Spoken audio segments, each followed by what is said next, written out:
Hi, this is Amy Romeu from the jewelry and craft making blog amyromeu.com. And on this channel I teach fun and easy craft projects and jewelry making tutorials. Today I'm going to be teaching you how to make faux leather earrings with the Cricut Maker.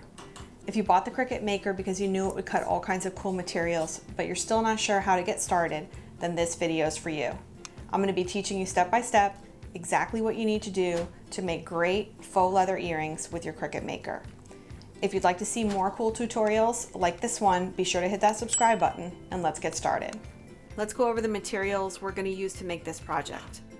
The first thing you'll need is a Cricut Maker, a purple Cricut strong grip cutting mat, faux leather in the pattern or colors of your choice, blue painter's tape, craft scissors, a 1/16 inch hole punch, and if you want to make earrings without tools, you'll need ball wire ear hooks. And if you want to use traditional earring hooks, then you'll need 2 pair of flat nose pliers, 2 shepherd hooks, and 2 jump rings in either 5mm or 6mm size. So here we are in Cricut Design Space, and we're going to upload the free SVG file from my website, amyromeu.com. It's in my resource library, and you'll want to download it from that page. I'll have a link in the description below so you can get to the resource library and download the file. Once you get the file, you'll need to unzip it so you can access the SVG file instead of trying to upload the zipped folder. Cricut Design Space will only let you upload an SVG file and not a zipped folder. So we're going to click on New Project and Upload, and Upload Image. And I'm going to browse to where the SVG file is located. I'll click on it to select it, and that'll bring it into Cricut Design Space. We'll see a preview here of what the earring files look like, and if everything looks fine, we'll go ahead and hit save. And that's going to bring our upload into our recently uploaded images row. So to select it, I'm going to click on it so it's highlighted with a green box and click Insert Images.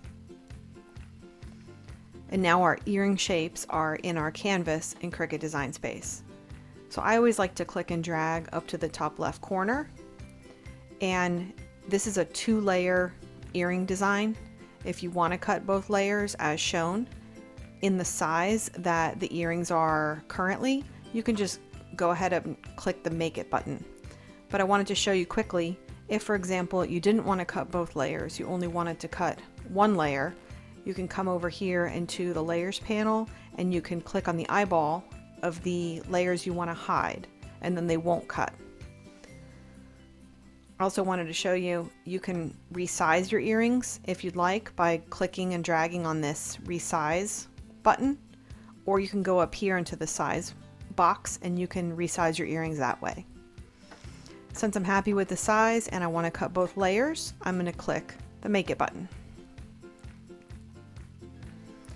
And this brings us into our map preview screen, and the Cricut Design Space separates the different layers onto different cutting mats for us. I'm going to mirror both of these mats because the material cuts face down, and whenever you're placing material face down, you want to mirror your design. In this case, it doesn't really matter because this design doesn't have a left and a right side, it doesn't have text, but I like to always mirror faux leather cuts just to reinforce the habit. So before we leave the map preview screen, I want to see what size material I need to cut to be able to cut these shapes out completely. So I'm going to want to cut a piece of faux leather about 3.5 inches wide and 3 inches tall. I'm going to hit the Continue button.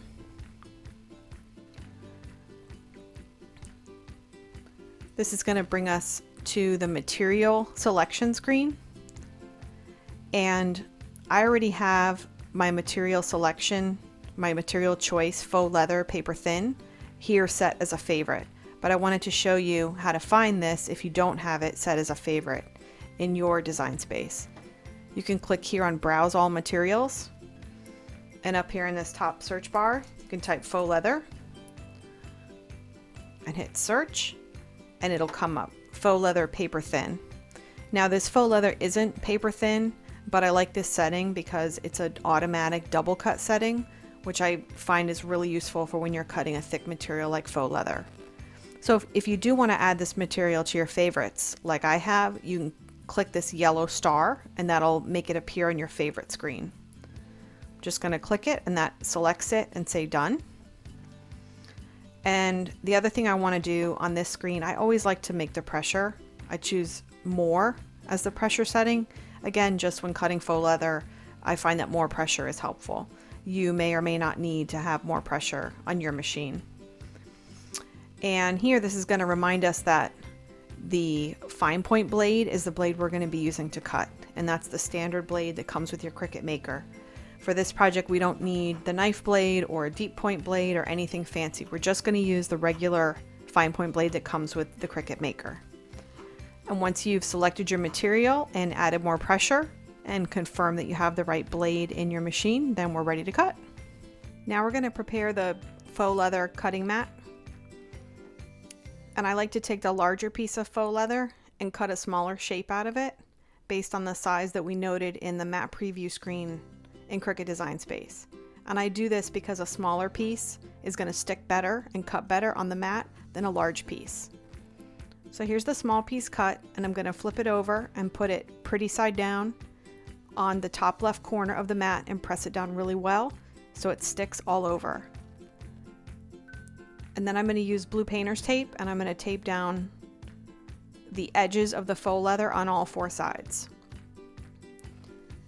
And the blue painter's tape can be reused. I reuse it probably 3 or 4 times. So when you're done cutting, you can peel up the blue tape very carefully and set it aside and reuse it again. You want to make sure that all the edges of the blue tape are nice and flat so they don't get caught up in your machine. Press down one more time real good all over to make sure it's nice and sticky, and load the mat into your machine by pressing the double arrows button. Then you press the flashing C button to begin the cut.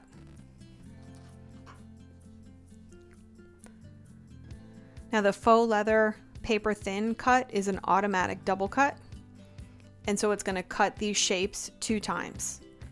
And what I like to do is, before I unload the mat, when the mat's finished cutting, I like to double check and make sure that the material cut all the way through.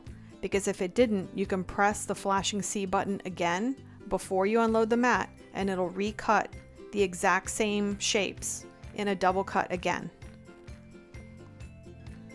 So I'm going to unload the mat by pressing the double arrows again, and then just peel back a little bit and pop the shapes out.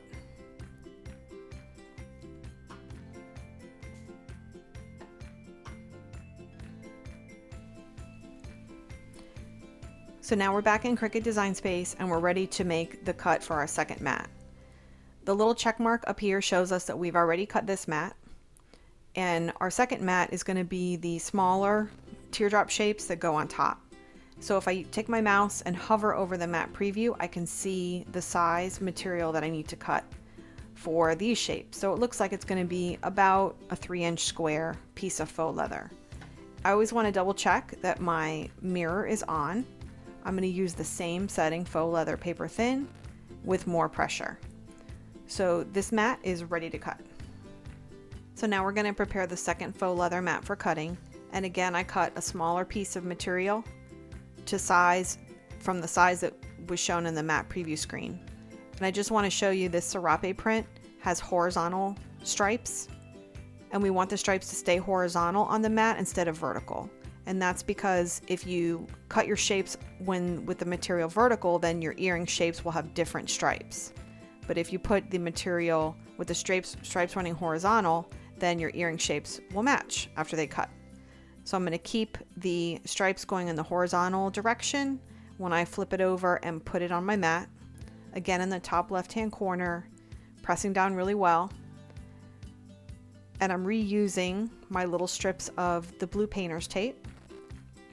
They stay sticky for several times, so it's really good to make sure you're using the blue painter's tape and not any other kind of tape. You don't want to use masking tape or duct tape or any other kind of tape that'll ruin your mat. So the only tape that I use is blue painter's tape, that I reuse, or you can use washi tape. So now I'm going to load the mat into my machine by pressing the double arrow button.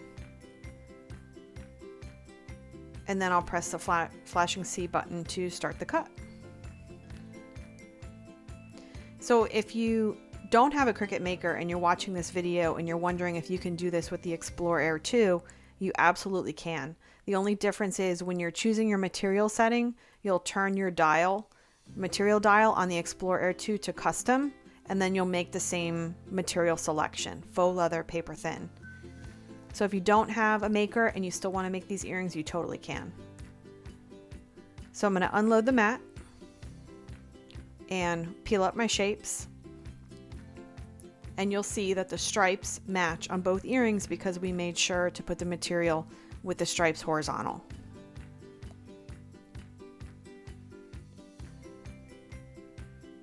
Here are 2 bottom layers and our 2 top layers, and now we're ready to assemble these earrings. Now it's time to punch our earring holes, and I like to use a paper punch. The size is 1/16 of an inch. It's the perfect size for earring holes. I like to layer the 2 shapes together so the tops match, and then just make the little punch. You can punch both layers at once, and that way your holes are perfectly lined up. It's pretty easy. The Cricut will cut the earring holes, but sometimes they don't cut it completely, and it's sort of a pain. So I just like to punch the holes myself. So you repeat the hole in the second earring, and that's it. Now you're ready to attach your hooks. So there are 2 ways to assemble the earrings, with or without tools. And these are the 2 different hooks. This is a ball ear wire hook. It does not require tools, and the earring shapes just slide on. And this is a traditional shepherd's hook. It's got a little loop on the bottom that needs to turn before we hang the earring, so the earring will hang straight, and we'll use pliers for that. And we'll also have to use a little jump ring to attach the earrings to it. But first I'm going to show you how to use the ball ear wire hook. I got these at Hobby Lobby, but they sell them on Amazon and lots of different places. You're just going to thread the earring shapes onto the ball ear wire hook, and that's it. Voila, you've got an earring, and you didn't use any tools. But let me take this off so I can show you how to use the traditional shepherd's hook with 2 pairs of pliers. So the shepherd's hook has this little tiny hook on the bottom, and the hook needs to turn, like I said, so that your earrings will hang straight. So I like to do that by firmly holding the earring hook underneath my thumb and forefinger with one hand, and then I take flat nose pliers and I firmly grip the loop with the other hand and just twist 90 degrees, and now the loop has turned in the direction that we need it to put the earring hooks. That's how it was before, and this is how it is now. So you'll want to do that little twist on both of your earring hooks to get the loop going in the right direction. Just twist that real quick. Now we need to open our jump rings, and I like to open the jump rings with 2 pairs of pliers. It just helps me grip the jump ring better.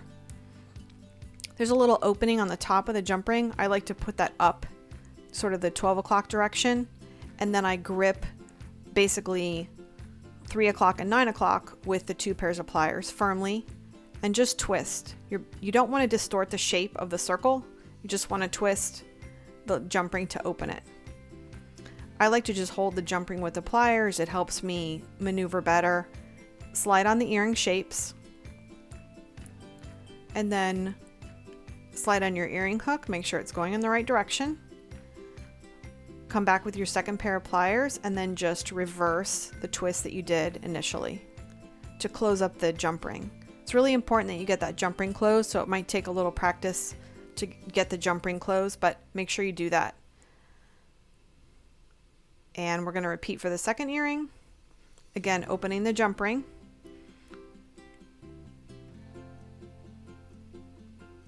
Sliding on the earring hook and closing it up again. And that's it. Your earrings are complete.